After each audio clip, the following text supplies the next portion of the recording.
Picture this. It's July 12th, 1979.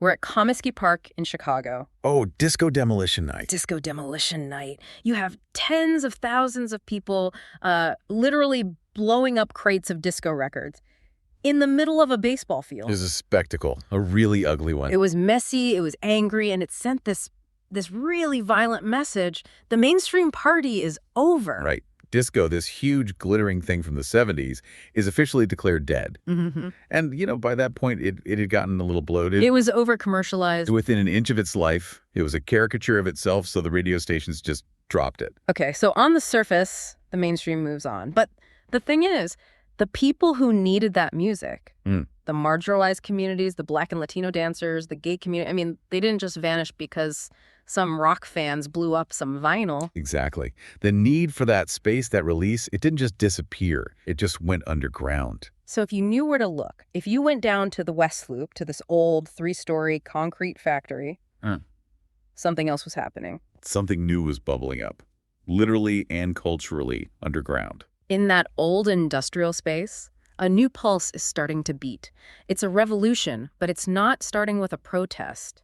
It's starting with a rhythm. And that's what we're digging into today. Today, we are taking a deep dive into the birth of Chicago house music. It's such a pivotal moment. We're unpacking a source called From Chicago to the World, the birth and evolution of house music. And the goal here is to show you how house wasn't just, dance music. Right. It wasn't just for partying. It was a survival mechanism. It was born out of economic hardship, segregation, and this profound need for a safe space. A safe space for the Black and LGBTQ plus communities in Chicago. Precisely. We're going to look at the club that gave the genre its name, the Warehouse. We'll break down the tech, the sort of happy accidents that define the sound. And we'll see how this really local Chicago struggle basically laid the blueprint for all modern dance music. So let's go back. It's 1977. The Warehouse opens its doors. Now, when I think of a nightclub from that era, I'm thinking Studio 54. Velvet ropes, mirrors everywhere. Right, plush carpets. This was not that. And this is a brilliant point from the source that gets overlooked. The architecture dictated the art. How so? Well, to get the music, you have to get the building. The Warehouse was a factory. We're talking raw concrete walls, super high ceilings, industrial floors. It sounds acoustically harsh. Intense is the word. Think about it. If you play a really complex, layered song in a concrete box, the sound just turns to mud. It bounces everywhere. So the building itself was kind of like a filter. It was. It favored a very specific sound. A steady, driving, 4-on-the-floor beat. The bass would hit those hard surfaces and you'd feel it in your chest. It wasn't just hearing it. It was a physical experience. An immersion, yeah. The source calls it a communal consciousness because everyone is feeling that same physical vibration at the same time. And the man at the controls of that vibration was the resident DJ, Frankie Knuckles. The godfather of house. Yeah. A title he absolutely earned. So before Knuckles, a DJ was basically just a selector, right? You just played good songs. You played a hit, people danced. You played a slow song, they'd go get a drink. Simple. But Knuckles was doing something else. There's this amazing anecdote in the source about him working the late-night crowd. He wasn't just playing tracks. No, he was editing them. Live. He'd use these reel-to-reel tape decks. And he'd find the break. Yes. That one part in an old disco or soul record where the vocals drop out, and it's just that raw groove, the drums and the bass. And he would loop it. He'd extend it. He'd stretch a 10-second drum break into 5 minutes of pure hypnotic rhythm. He was remixing on the fly. He was. And he was watching the crowd the whole time, reading the energy, making these tiny little shifts in tempo or rhythm. He wasn't playing at the crowd. Yeah, he was playing with them. The source says he'd tweak it just enough to make the entire floor move in unison. It's like the room became one single organism. And that's the shift. That's the DJ becoming a conductor, not just a selector. He was using the turntable as an instrument to manipulate emotion. So before we get to the drum machines, we have to ask why. Why Chicago? Why the early 80s? It wasn't exactly a boom time for the city. Not at all. And you absolutely cannot separate the art from the economy. The source paints a pretty grim picture. The Rust Belt. Exactly. Chicago's industrial heart was failing. Factories were closing. Unemployment was through the roof. Which is ironically why all these big warehouses were suddenly empty and available. That's the paradox of decline, isn't it? The economic crash provided the real estate. Yeah. But you also had intense social segregation. The source mentions urban redevelopment, which is often code for communities being broken up. Right. And for the Black and LGBTQ plus communities, the city could be a really hostile place. You had the Disco Sucks movement, which had some ugly racial and homophobic undertones. The police weren't exactly friendly. So put yourself in those shoes. You're young, you're gay, you're Black in Chicago in 1982. The economy is terrible. Mainstream culture is screaming that you're not wanted. Where do you go? You go to the warehouse. Or later, the power plant, the music docks. These clubs became, the source calls them cultural shelters. Mm-hmm. And that's such an important idea. They weren't just businesses. No, they were sanctuaries. Inside those walls, the rules of the outside world just didn't apply. You were safe. It's almost like a church. The parallel is undeniable. For a lot of people, Saturday night at the warehouse was their Sunday morning service. Yeah. You danced to sweat out the pain of the week. That context changes everything. This wasn't just hedonism, it was a necessity. Exactly. Okay, so we have the space, we have the social need, and now the tools, because house music has a very distinct electronic sound. And a lot of that came down to a lack of money. This is a huge takeaway from the source. Innovation is so often just a byproduct of limitation. Right.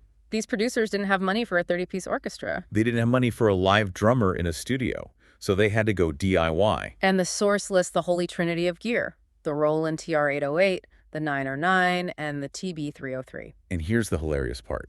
The TR-808 is a legend now. Kanye named an album after it.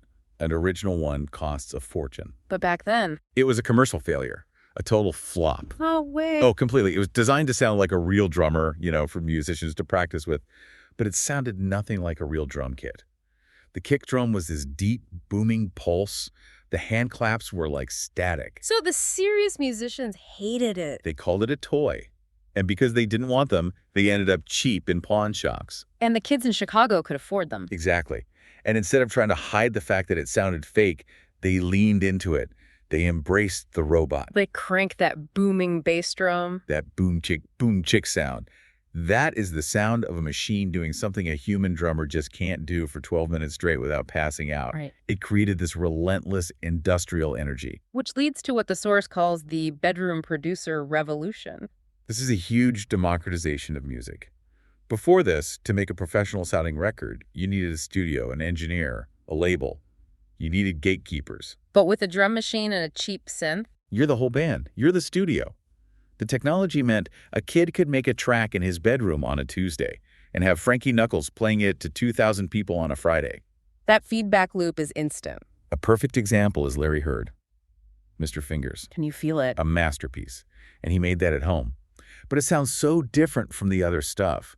It's not aggressive. It's so smooth. And that defines the subgenre the source calls deep house. It's lush. It has these complex, jazzy chords. The source describes it as psychological. Psychological? What does that mean? The early B tracks were purely physical. They were for your body. Larry Heard showed that house could be emotional, soulful. It was for introspection. He basically proved a drum machine could cry. Wow. And then you have the complete opposite end of the spectrum, acid house. The evil twin. And another story of failed technology, right? The TB-303. Yes. The Roland TB-303 was meant to be a bass accompaniment tool for guitarists practicing. It was supposed to sound like a bass guitar. And I'm guessing it did not. It did not. It sounded thin and weird. So, again, it ends up in the bargain bin. So how do you get that sound from it, that squelchy alien sound? By using it wrong. The producers figured out that if you tweaked the filter knobs while a pattern was playing, the machine would just scream. It makes that womp-womp psychedelic sound. So hypnotic. It's wild that a whole global genre came from misusing a piece of gear. That's the punk spirit of house right there. Speaking of anthems, we have to talk about Marshall Jefferson, Move Your Body. The house music anthem from 1986. It has that huge driving piano line. He brought the piano back into dance music, gave it this gospel uplifting feel. But the source notes something really interesting. His music was designed for a participatory dance experience. Participatory, what do you mean? It means the track is designed to make you react. Think about how that song starts. It layers things in, one by one. The hi-hat, then the bass, then the chords. It's building tension. So by the time that piano hits... The tension is so high you have to move. It's like a biological release. And around this time, we start hearing more vocals, right? It's not all instrumentals. Yes, vocal house. As the scene grew, People wanted songs they could sing to, lyrics that reflected their reality, pain, hope, love. It gave the community a literal voice on the dance floor. We also have to mention the business side.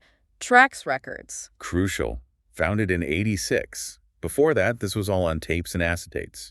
Trax started pressing this music onto vinyl, in real numbers. That's the moment the virus escapes the lab. Once it's on vinyl, it can go anywhere. New York, London, Berlin. Now, the source has this section called Unexpected Relationships, which I found fascinating. It connects house to things you wouldn't expect, like fashion. It's so interesting. The fashion wasn't just about looking cool. It was utilitarian.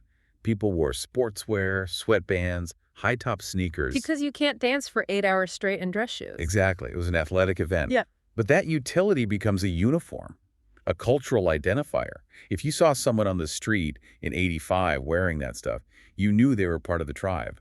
It was a signal of safety and belonging. And then there's the connection to punk. That seems like a stretch. It sounds it, right? Punk is loud guitars and aggression. House is synths and love. Read the ethos? The ethos was identical. 100% DIY. Independent labels, anti-commercial, self-sustaining. House was the punk of the dance world. They sold records out of the trunks of their cars. They didn't wait for permission. This source also comes back to spirituality, the trance-like state. This goes back to something ancient in humans. The repetitive 44 rhythm of house, around 120 beats per minute, it aligns with your heart rate during exertion. Like religious chanting or drumming? Very similar. It can induce a state of ecstasy. For people dealing with the crushing reality of Chicago in the '80s, that spiritual release wasn't just fun, it was therapy. So we have this perfect storm brewing in Chicago.